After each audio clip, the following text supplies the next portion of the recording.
స్వాగతం సుస్వాగతం. అలరించే ఆనాటి చిన్నపిల్లల కథలతో మీ ముందుకొచ్చింది మీ కథా సుధాలహరి. కథ ఎలకమ్మ పెళ్లి. సేకరణ శ్రీమతి నంజల సుధామణి. స్వరం నాగమౌనిక. ఎలకమ్మ పెళ్లి. ఒకానొక అడవిలో ఒక ఋషి తపస్సు చేసుకుంటూ ఉండేవాడు. ఒకరోజు ధ్యానం ముగించి లేవబోతుండగా ఒక తెల్లని ఎలకపిల్ల ఆయన పాదాల వద్ద కనిపించింది.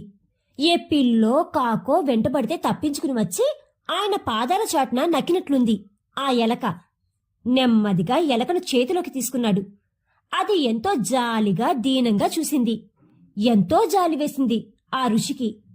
దీనినో ఆడపిల్లగా మారిస్తే ఎలా ఉంటుంది అన్న ఆలోచన వచ్చింది ఆ ఋషికి.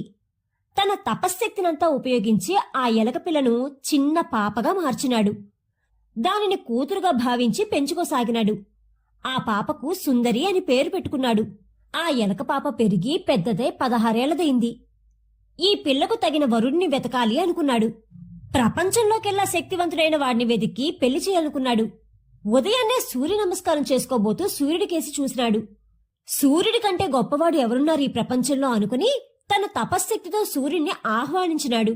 సూర్యుడు దిగివచ్చి, నాయనా, నీ కోరిక ఏమి అని అడిగినాడు. స్వామి, ఈ సుందరి నా కూతురు. నీవే ప్రపంచంలోకెల్లా గొప్పవాడివని బలవంతుడివని నాకు తెలుసు. నువ్వు ఈ సుందరిని పెళ్లాడాలి అన్నాడు. ఋషివర్యా, నేను అంత బలవంతుడినేమీ కాదు.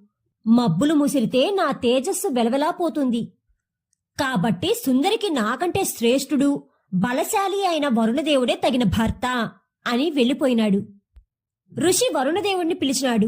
ఆయనకు తన కోరిక విన్నవించినాడు. నేను గొప్పవాడినే, నిజమే. కాని నాకంటే గొప్పవాడు వాయుదేవుడు. ఆయన ఊదినాడంటే నేను నా మేఘాలు చెల్లాచెదురైపోతాము. అందుకే వాయుదేవుడే సుందరికి తగిన భర్త అని చెప్పి వెళ్ళిపోయాడు వరుణుడు. ఈసారి వాయుదేవుడిని తన మంత్రశక్తితో ఆవాహన చేసినాడు ఆ ఋషి. తన మనసులోని మాట చెప్పినాడు.